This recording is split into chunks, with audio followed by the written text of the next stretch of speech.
Hey, what's up, guys? Louisville Footballtalk here. Once again, we're looking at some positional draft rankings. These last 2 weeks, we've already discussed the top running backs and interior defensive linemen in the 2020 NFL Draft. And this time around, we're going to take a look at this highly touted offensive tackle class. To me, as far as the top four goes, I think it's the best we've seen in years. And even after that, I think there's a lot of intriguing prospects who I could see becoming long-term starters in the NFL down the road. And as my cover photo already suggests, my top rated tackle in this class is Wirfs from Alabama, former 5-star recruit from Kentucky. He only started one game as a true freshman due to all the depth they had on the offensive line, and even that came when Bama trotted out a 6-man front to start the game with. Since then, he has started every single game these last 2 years, and in 2019, he really took his game to another level, becoming a first-team All-SEC selection and a second-team All-American. So he's a highly explosive and aggressive run blocker, pushes guys out of the action, and really brings some pop when he gets to the second level and gets those linebackers out of the way. But at the same time, he does a really good job throttling down in space and getting hands on people who are a lot smaller but mobile than him. To me, he's put out some real textbook film as a pass protector.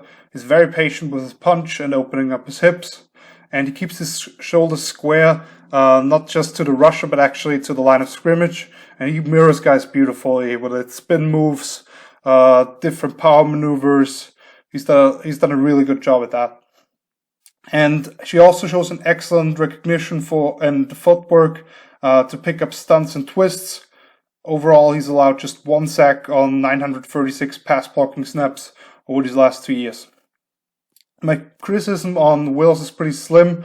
He's just a very consistent player. If I had to nitpick here, you see him wind up.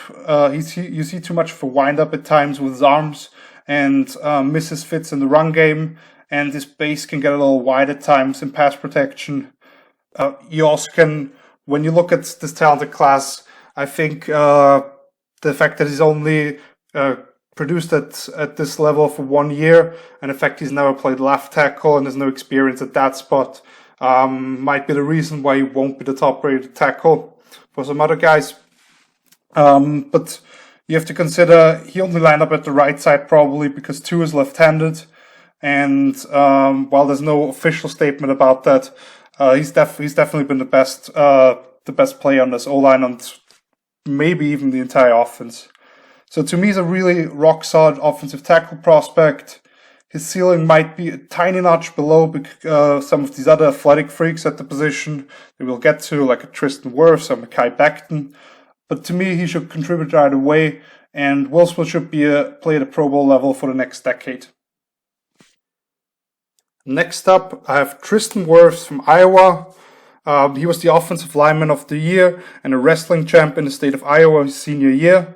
And he also was a 2-time shot put champ in the state of Iowa. Wirfs became the first player ever to start at either offensive tackle spot for the Hawkeyes during the Kirk Ferentz era. And in 2019, as a 3-year starter, he became a second-team All-American at that right tackle position. Wirfs is a mountain of a man at 6'5", 325 pounds. He just put up one of the freakiest combine performances ever, with record-setting 36.5-inch vertical, a record-tying broad jump at 10 feet and 1 inch for the O-line, and he also put up a 4.85 in the 40 with a 1.69 split.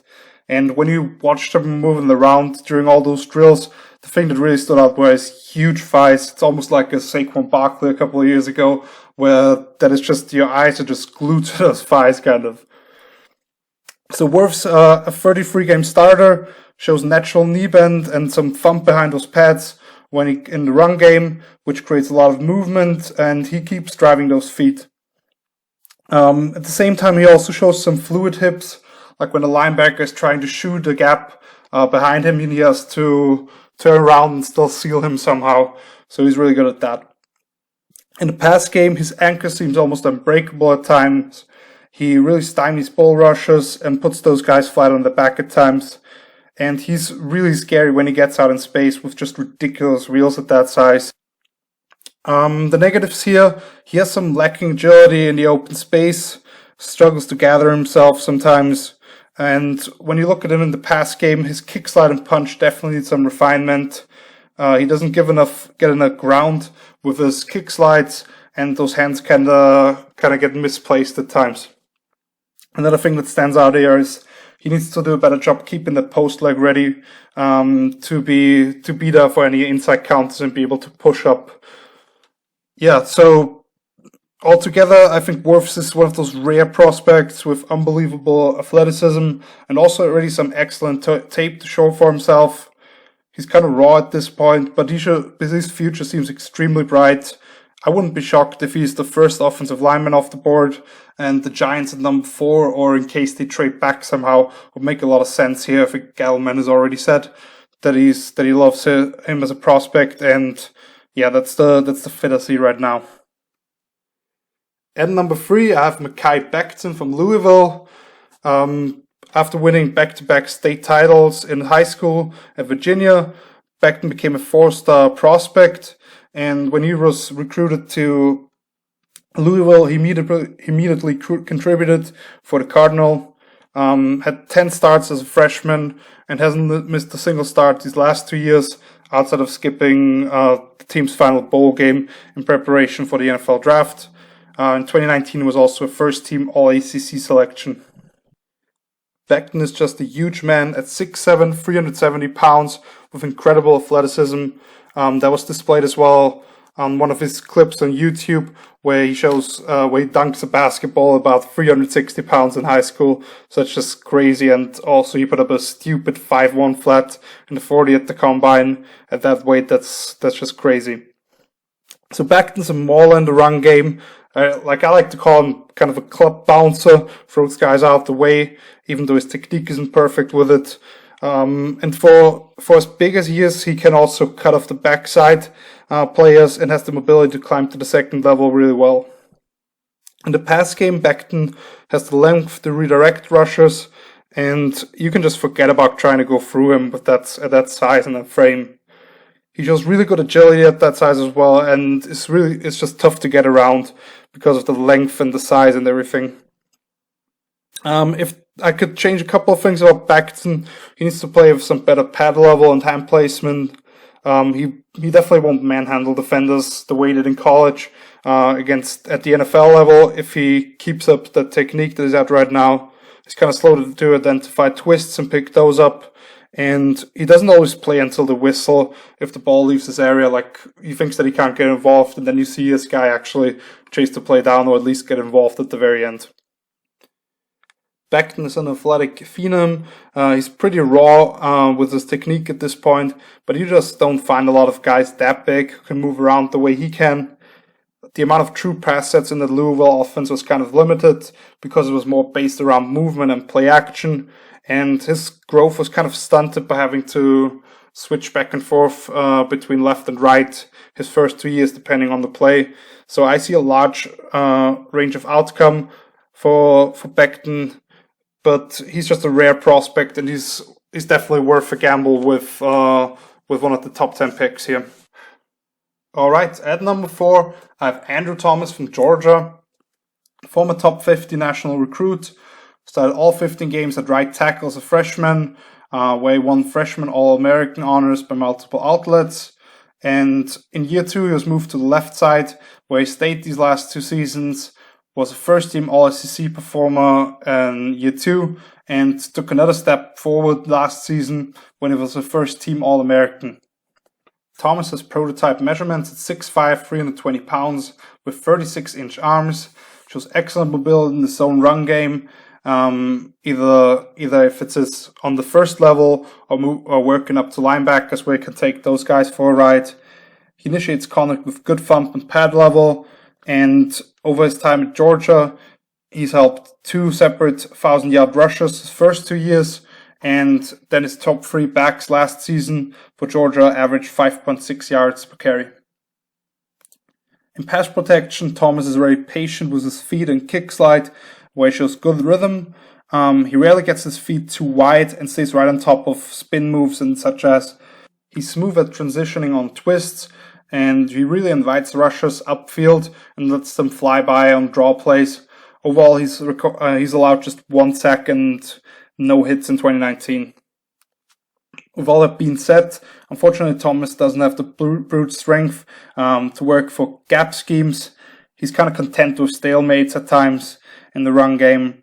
He's not the same type of explosive athlete some of these other guys I already mentioned are, and you see him expose his chest at times with that high clamp move he uses in protection. Nevertheless, Thomas was an elite performer at the highest level of college football for 3 years now. To me, it's kind of a surefire thing with where you really know what you get, but the upside might be a little lower than the other 3 guys I already talked about. Closing out my top 5 is Josh Jones from Houston, former 3-star recruit who originally committed to Oklahoma State, but then changed his mind thanks to Tom Herman. After a redshirt year, he has started all but 2 games over his last 3 seasons, and stayed even when Herman left for the Texas job. Last season, his career was highlighted by a second-team All-AAC selection. So at 6'5", 320 pounds, Jones creates plenty of push in the run game. He uses different aiming points with his hands to open up holes, and was used plenty as a puller on power plays or as to hinge block on the backside of those. He engulfs his linebackers at the second level and gets a lot of movement as part of double teams. As a pass protector, Jones shows excellent fundamentals when it comes to having a flat back, good knee bend, and a tight punch. He uses a variety of hand maneuvers, and when he gets those hands inside the chest of defenders, they are pretty much done. Over these last few years, he's allowed just 18 quarterback pressures on almost 1,300 pass blocking snaps. And at the Senior Bowl, while he struggled the first day, when he got back to using those fundamentals, he was really good over the next couple. And at the last 2 days, he kind of stood out among that offensive line group there. With that being said, what bothers me a little bit about Jones is that he needs to learn how to punch instead of catching rushes at times, and he almost backpedals at times when he starts to get into his kick slide, which makes him susceptible for speed to power moves where his feet can get tangled up. Jones also benefited from a lot of RPOs at Houston, and he shows some balance issues and slips off guys in the run game. With that being said, Jones has excellent measurements and a muscular build, which make him an intriguing prospect. He definitely needs some technical work, and I think there's a drop-off from that top tier of the 4 guys, but Jones is the one guy I wouldn't mind spending a late first-round pick on. Moving out of my top 5, at number 6, I have Prince Tega Wanogho from Auburn. He's actually a Nigerian prince, as his grandfather was once the king of a Nigerian village. He came from a basketball background, and that's how he got to an Alabama high school. But there he picked up football and ended up being a 4-star recruit.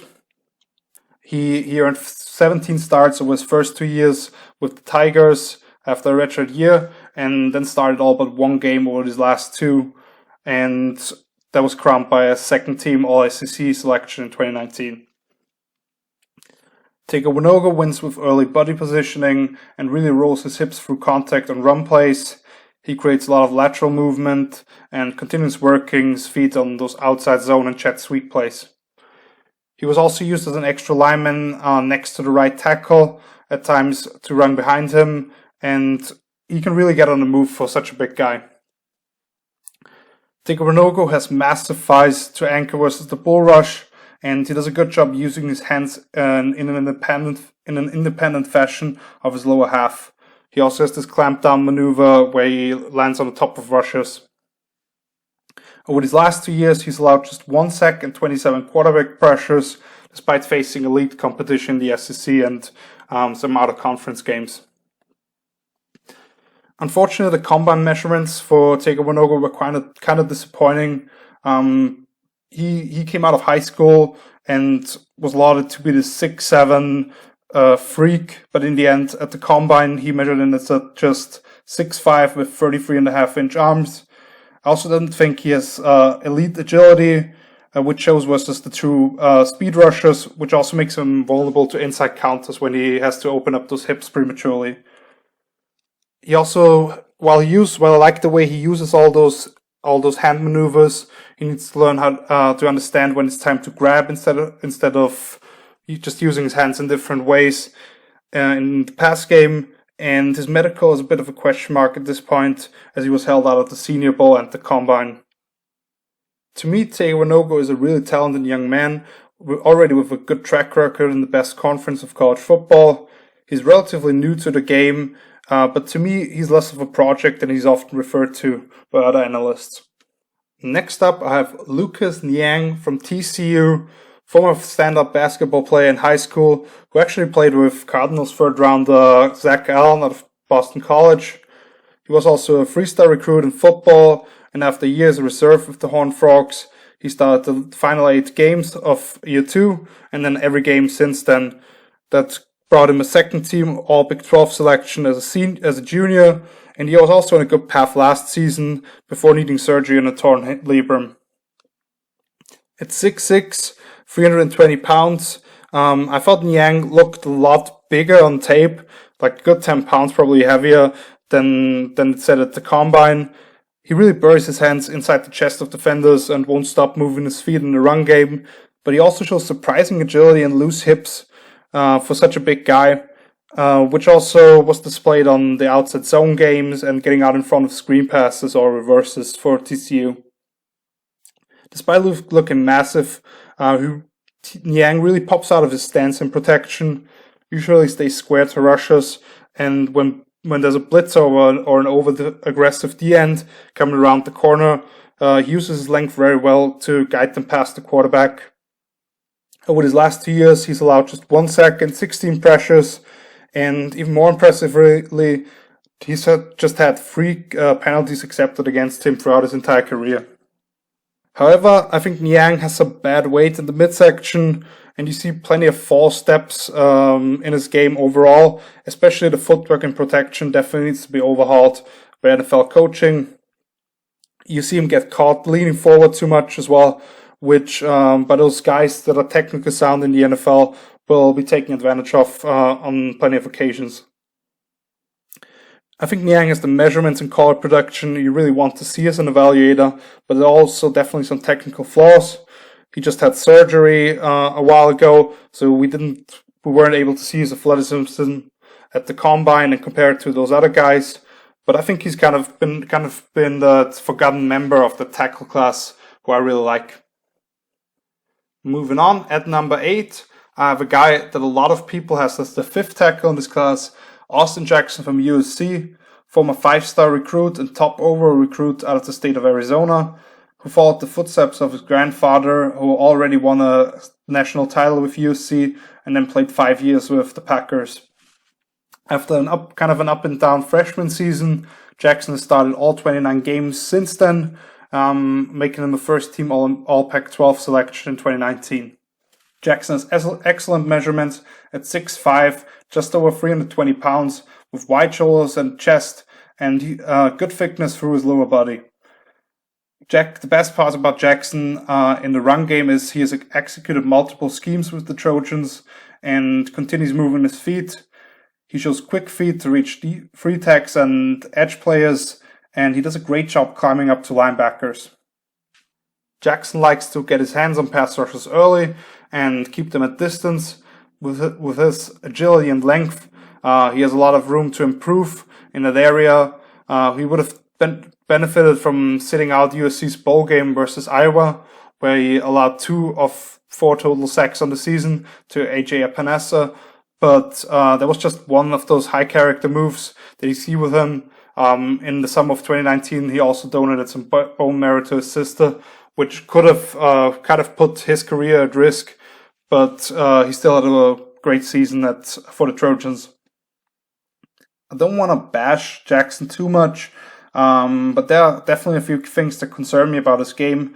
I think his initial kicks in pass pro are oftentimes too short, and he gets caught clicking his heels, which can also be a big problem against guys who can really convert speed to power, which we already saw against Epinesa to some degree. His feet get outside his frame on too many occasions, and with his hands he can get a little wide and high. I also don't think he's overly physical, and you never really see him drive guys off the ball in the run game. I think Jackson's been a little overhyped because he definitely looks like a first rounder and has some tape to back it up. He only fits in the zone scheme, and to me, it's just a day 2 pick all day long. At number 9, I have Ezra Cleveland from Boise State, former All-State defensive lineman in the state of Washington, whose strong play on the offensive line and his wrestling background made him convert to offensive tackle in college. He redshirted his first year with Boise, but has started every single game since then at left tackle, when he was an honorable mention All-Mountain West as a freshman already, and since then, these last 2, he's been a first-team All-Conference selection. Cleveland shows tremendous mobility in the Broncos' outside zone scheme.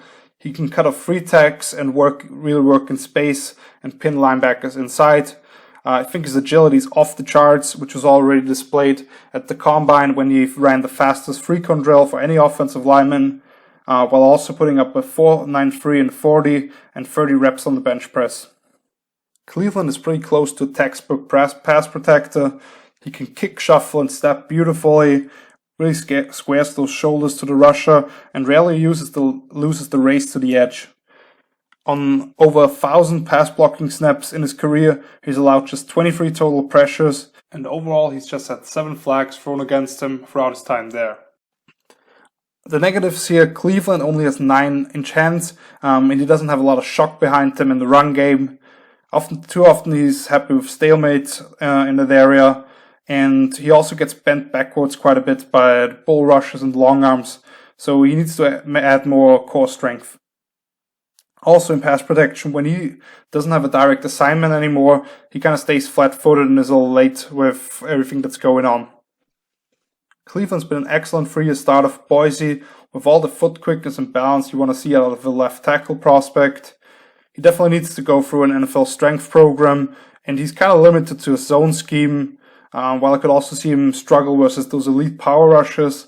But I think he has a lot of the tools that you want to see from a developmental guy, and I would definitely not be afraid to spend a late day 2 pick on him. Closing out my top 10 is Matt Peart from UConn. Moved from Kingston, Jamaica to the Bronx with his family when he was only 4 years old. He only really played hoops early on, but started with football when he joined the Governor's Academy in Massachusetts. UConn didn't really let the talented kid escape from the Northeast region, and after sitting him this first year in which he had 40 pounds, he started every game at left tackle his first 2 years there before moving to the right side for the next 2. And as a senior, he was a first-team All-AAC selection. Peart kind of looks like he was built in a lab at 6'7", 318 pounds with 36.5-inch arms. His basketball background really shows with soft feet and ability to move in the run game. He really uncoils those hips on drive blocks and creates cutback lanes in his own run game on the backside. But he can also really lead the way with his athleticism in space. In the pass game, Peart operates from a wide base with good agility in his kick slides. He gives ground slowly to edge rushers, and if they rush up too hard upfield, he can guide them past the arc with his length. He's allowed just 2 sacks in each of the last 2 seasons, and he already displayed some of those skills as a pass protector at the Senior Bowl, where he definitely had some growing pains, but you also saw all the talent that he has. With that being said, Peart definitely had some issues with weight transitioning, and he's kind of a waist bender who doesn't necessarily... With that being said, Peart definitely has some issues with weight transitioning, and is kind of a waist bender. He lacks some functional strength and slips off defenders in the run game. His base and those arms can get a little wide at times, which makes him a target for speed to power maneuvers.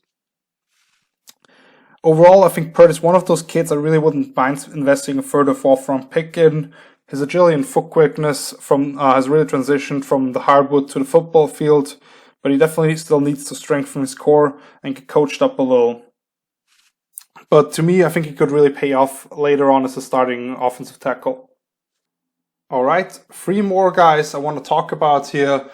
Jack Driscoll from Auburn, Isaiah Wilson from Georgia, and Ben Bartch from St. John's. 3 very different prospects who all have different limitations, kind of, but also a different value to me. Let's start with Driscoll. I think he definitely brings some attitude in the run game and shows outstanding grip strength, which made him an excellent pass protector in the SEC already. But his arms barely measure in at 33 inches, and he's right around the 300-pound mark. He just doesn't offer a very exciting athletic profile, but certainly a solid player, especially considering his success rate in the SEC. Next up is Wilson. He's kind of a behemoth at 6'7", 350 pounds, but can definitely move as well. His size and strength make him win in both the run game but also pass game, and he's kind of a nimble guy in pass protection considering his size. Unfortunately, he's also kind of top heavy and needs to move his feet a little more, and I think he can't really I'm not sure if he can keep up with those true speed rushers in the NFL, so a move to guard might be the right idea for him. And finally, Bartch from St. John's. Really didn't know much about him until I checked the Senior Bowl rosters, but I felt down in Mobile he really adjusted and improved very well and quickly every single day. Really fires out of his stance, wins with body position and quick feet, but at the same time he has sub 33-inch arms and only 9-inch hands. And obviously with a guy like him, the level of competition is definitely a question mark before you want to spend a high draft pick on him. But I think he could definitely hear his name called sometime on day 2 by some team who wants to take a gamble on him. Let's recap my top 10 here. At number 1, my clear option at the top of the board is Jedrick Wills from Alabama. Just a rock-solid prospect who is very consistent already with his technique and should be a Pro Bowl starter for the next decade. Then at number 2 and 3, I have Wirfs and Becton, those athletic freaks who definitely need some technical work but have tremendous upside. Then at number 4 with Thomas, whose potential might not be quite as sky high as those other 2 guys, but has already been a great player for 3 years in the SEC, and I wouldn't mind spending a pick in the top half of the first round on. Then at number 5, Josh Jones from Houston. The one other guy I would spend a pick in the late first round on.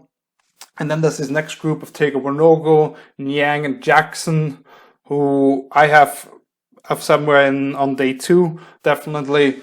All have their downsides, but definitely have enough of a skill set to work with to develop into quality starters at the next level. And then at 9 and 10 with Cleveland and Peart, more developmental prospects maybe who both need to add to the play strength, but have tremendous measurements. With Peart and Cleveland just at outstanding agility. Alright, that is my list. Thanks again for watching. I would appreciate it if you left a like or subscribe here. You can check out all my social media channels, which I've linked down below. And I would love for you to share some of the content if you liked it. Also, let me know what you think in the comments or hit me up in my DMs. And until then, see you later. Peace.